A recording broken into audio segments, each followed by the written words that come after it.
Vous voulez équilibrer votre entraînement? Je vous amène les conseils de Julien Pineau de la méthode StrongFit pour y parvenir.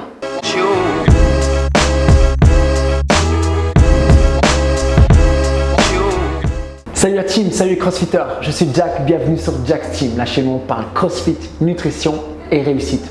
Aujourd'hui dans la série StrongFit, je voulais vous parler de l'équilibre du mouvement et des programmations en fonction de cet équilibre par Julien Pineau. Dans la méthode StrongFit, Julien nous explique qu'il y a plusieurs mesures ou plutôt plusieurs variétés de mouvements à respecter pour que le programme soit équilibré. Il explique en effet que ce sont ces déséquilibres que l'on peut avoir dans notre programme qui créent les déséquilibres que l'on peut avoir au niveau de notre corps. Par exemple, si on ne fait que travailler sur une chaîne de torsion, on va forcément se fatiguer au niveau du système nerveux. Si on ne fait que pousser et jamais tirer, on risque d'avoir des déséquilibres articulaires. Bref, vous avez compris l'idée, on va essayer de savoir quels points aborder et comment les équilibrer. Le premier point, c'est le load, carry and hold. On va devoir équilibrer entre le load, les charges que l'on va déplacer, le carry, les choses que l'on va porter, et le hold, les positions que l'on va tenir. En appliquant ces trois mouvements régulièrement, on va pouvoir créer de la force de manière homogène et véritablement renforcer son corps, devenir plus puissant, plus fort sur toutes ces fonctions qui sont nécessaires pour avoir un entraînement complet. Ensuite, il y a les plans de mouvement. Sans rentrer trop dans le détail, l'idée, ça va être de bouger de haut en bas, de droite à gauche, en rotation et d'avant en arrière.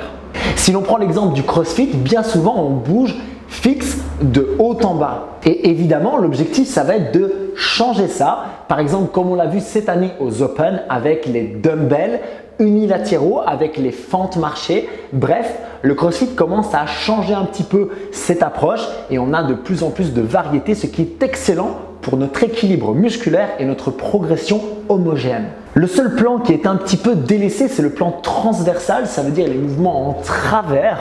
Ça manque encore un petit peu et je pense qu'on pourrait amener plus de rotation. Alors le problème, c'est que la rotation est quasiment impossible à amener en judging, donc dans des standards, dans des compétitions. Mais clairement, si vous voulez progresser de manière cohérente et renforcer aussi vos abdominaux obliques, dont une des premières fonctions est l'anti-rotation, je vous conseille beaucoup de faire du travail en rotation justement. Le point suivant, et vous l'attendiez bien sûr, c'est l'équilibre entre les mouvements et les chaînes de torsion interne et de torsion externe. Si vous n'êtes pas encore familier avec le concept, j'ai fait une vidéo où j'explique en long et en large quelles sont ces deux chaînes, comment est-ce qu'elles fonctionnent et comment on peut comprendre et adapter les mouvements à celles-ci.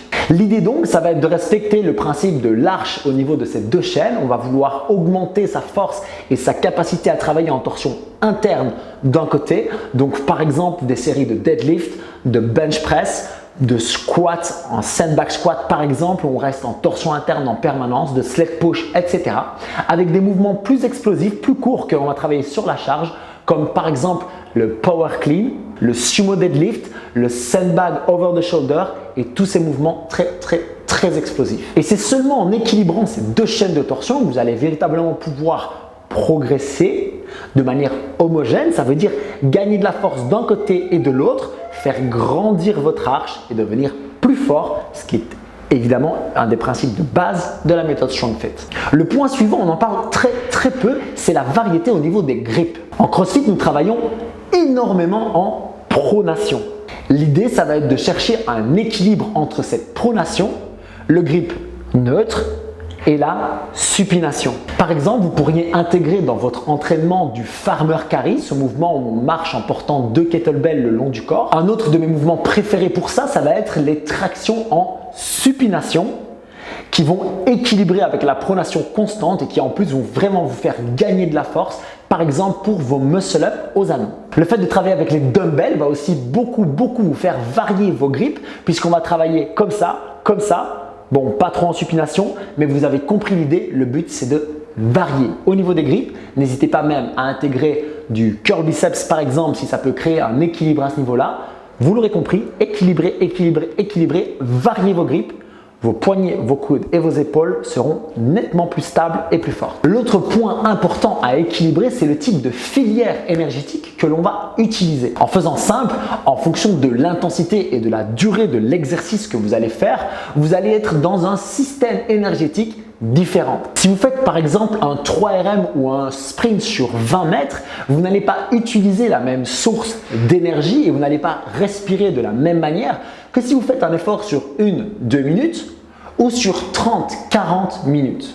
Et c'est souvent un des défauts des programmations que l'on peut rencontrer dans l'entraînement, c'est de travailler systématiquement dans les mêmes filières énergétiques. Si par exemple vous avez l'habitude de faire du 1 à 5 RM chaque jour ou à chaque entraînement suivi d'un metcon de 20 à 25 minutes, vous travaillez quasiment perpétuellement dans les mêmes filières énergétiques. Typiquement dans ce genre de programme, ce qu'il va vous manquer, ça va être de travailler sur des distances plus longues que vos RM, plus courtes que votre metcon de 20-25 minutes. Le but, ça va être de rechercher une intensité beaucoup plus importante, de travailler vers le seuil anaérobie. On peut par exemple travailler avec du 6 x 400 mètres en intervalle. On peut travailler avec plusieurs AMRAP de 2 à 3 minutes. En tout cas, ce qu'il va falloir faire, c'est équilibrer notre entraînement pour travailler tous ces systèmes énergétiques. Une excellente chose à faire, c'est de réfléchir à votre programme d'entraînement sur une semaine, un mois, 6 mois et de chercher à constamment varier et équilibrer entre tous ces facteurs. Je me permets d'insister légèrement sur un des facteurs qui est très souvent négligé dans le CrossFit, c'est la différence entre load, carry and hold. On a bien souvent tendance à travailler avec le déplacement d'une charge, mais rarement d'en tenir, d'en porter une, le carry, qu'on voit trop rarement dans les programmes. Et le hold, tenir des positions, c'est aussi trop rare. Et croyez-moi, ces deux renforcements peuvent tout changer à votre performance parce que votre core va être beaucoup plus puissant, beaucoup plus endurant et donc vous serez beaucoup plus fort sur un tas d'autres mouvements indirectement et en plus en largement meilleure santé à long terme. C'est un des points que j'ai beaucoup apprécié dans la méthode StrongFit, c'est cette recherche constante de l'équilibre. Si vous voulez en savoir plus sur l'arche, d'ailleurs j'ai fait une vidéo ici que vous pouvez retrouver dans la fiche. L'idée, ça va être vraiment de varier et augmenter chaque point pour que votre arche soit plus grand, plus fort. Ça m'a vraiment passionné et surtout ce qui est très intéressant pour moi en tant que coach, c'est de chercher à appliquer ça pour chaque client, pour chaque membre et pour chaque athlète que j'ai la chance de coacher. J'espère que cette recherche de l'équilibre va beaucoup vous aider aussi à progresser, que vous soyez un coach ou un athlète et que vous puissiez aussi progresser pendant longtemps en meilleure santé, ce qui est bien entendu notre objectif. Merci d'avoir regardé cette vidéo. Je sais qu'elle va vous faire progresser. Si vous pensez qu'elle peut aider quelqu'un d'autre, pensez à la partager. Et puis abonnez-vous à notre chaîne si vous êtes nouveau pour recevoir toutes nos prochaines vidéos sur le CrossFit, la nutrition, la réussite et bien entendu le StrongFit pour le moment chaque semaine. Je vous retrouve très bientôt. Continuez à vivre mieux. Peace.